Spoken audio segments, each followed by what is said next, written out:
Hi നമസ്കാരം, ഞാൻ ഷംന കാസിം. ഞാനിപ്പോൾ ഇവിടെ ഇരിക്കുന്നത് മധുരരാജനെ കുറിച്ച് പറയാൻ വേണ്ടിയിട്ടാണ്. നമ്മുടെ ട്രിപ്പിൾ സ്ട്രോങ് മധുരരാജനെ കുറിച്ചിട്ട് ഒരുപാട് സന്തോഷമുണ്ട്. ഇത്രയും വലിയൊരു മലയാളത്തിൽ വന്നിരിക്കുന്ന ഏറ്റവും വലിയ ബിഗ് ബഡ്ജറ്റ് ഫിലിമാണ് മധുരരാജ. സോ ഈ ഒരു വലിയ ബിഗ് ബഡ്ജറ്റ് ഫിലിമിൽ ഒരു നല്ല കഥാപാത്രം ചെയ്യാൻ പറ്റിയതിൽ ഒരുപാട് സന്തോഷമുണ്ട്. എൻ്റെ കഥാപാത്രത്തിൻ്റെ പേര് അമല എന്നാണ്. അമല ടീച്ചർ എന്നാണ്. ബോയ് കട്ട് അടിച്ചിട്ടുള്ള അമല ടീച്ചർ അല്ല, നല്ല മുടിയൊക്കെ ഉള്ള നല്ല അമല ടീച്ചറാണ്. സോ ഈ സിനിമയിൽ എന്താ പറയുക, ഒരുപാട് ആൾക്കാർ, ഒരുപാട് കഥാപാത്രങ്ങളുണ്ട്. അനുശ്രീ, മഹിമ, ലിച്ചി, അങ്ങനെ ഒരുപാട് ക്യാരക്ടേഴ്സ് ഉണ്ട്. സോ ഇതിൽ ഞാനും അതിലൊരു ചെറിയ പാട്ടാണ് മധുരരാജയിൽ. Thank you so much. വൈശാഖേട്ടനോട് ഒരുപാട് നന്ദി. കാരണം എനിക്കിപ്പോഴും ഓർക്കേണ്ട, വൈശാഖേട്ടൻ എന്നെ കസിൻസിനെ വിളിച്ചു, പുലിമുരുകനെ വിളിച്ചു.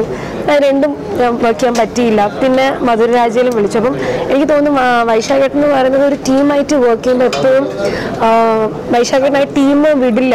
ഒരാൾ മനസ്സിൽ വെച്ചാൽ പിന്നെ വൈശാഖേട്ടൻ എന്നും ആ ഒരു കണ്ടിന്യൂറ്റി ഉണ്ടാവും. ആൾ ഭയങ്കര ഫ്രീ ആണ് ലൊക്കേഷനിൽ. ഈവൻ ഷാജിയേട്ടൻ ക്യാമറാമാൻ ഭയങ്കര ഇത്രയും സീനിയർ ആയിട്ടുള്ളൊരു ക്യാമറാമാൻ ഇത്രയും ഫ്രീ ആയിട്ട് വർക്ക് ചെയ്യുമെന്ന് ഞങ്ങൾ ഒരിക്കലും വിചാരിച്ചിട്ടുണ്ടായിരുന്നില്ല. ആൻഡ് അതുപോലെ triple strong fight master Peter hind. എനിക്ക് ഫൈറ്റ് ഉണ്ടായിരുന്നു, പക്ഷെ അന്ന് എൻ്റെ ഭാഗ്യക്കേടാണോ എന്നറിയില്ല. അന്ന് സാറ് വരാൻ പറ്റിയിട്ടില്ല, അസിസ്റ്റൻ്റ് ആയിരുന്നു ഷൂട്ട് ചെയ്തത്. പിന്നെ സോങ്സ്, നല്ല സോങ്സ്. അതിലൊരു സോങ് ഞങ്ങൾ എല്ലാവരും ചേർന്നിട്ടുള്ളൊരു സോങ് ഉണ്ട്. അത് വൃന്ദ മാസ്റ്ററാണ് കൊറിയോഗ്രാഫ് ചെയ്തിരിക്കുന്നത്. കൂടാതെ രാജസുന്ദരൻ സർ ഒക്കെ കൊറിയോഗ്രാഫി ഉണ്ട്. Very beautiful song by Sunny Leone. മലയാളത്തിൽ ഫസ്റ്റ് ടൈമാണ് സണ്ണി ലിയോൺ ഒരു സോങ്ങിൽ വരുന്നത്. സോങ് മാത്രമല്ല, അതിനൊരു ബാക്കിലൊരു വേറൊരു ബിഹൈൻഡ് സ്റ്റോറിയൊക്കെ ഉണ്ട്. സോ നിങ്ങൾ, എനിക്ക് തോന്നുന്നു അതിൻ്റെ ഒരു ഇത് അറിയണമെങ്കിൽ മധുരരാജ പോയി തിയേറ്ററിൽ കാണണം.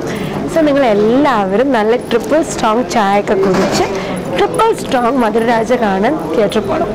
എല്ലാവർക്കും എൻ്റെ ഹൃദയം നിറഞ്ഞ വിശ്വാസംസകൾ.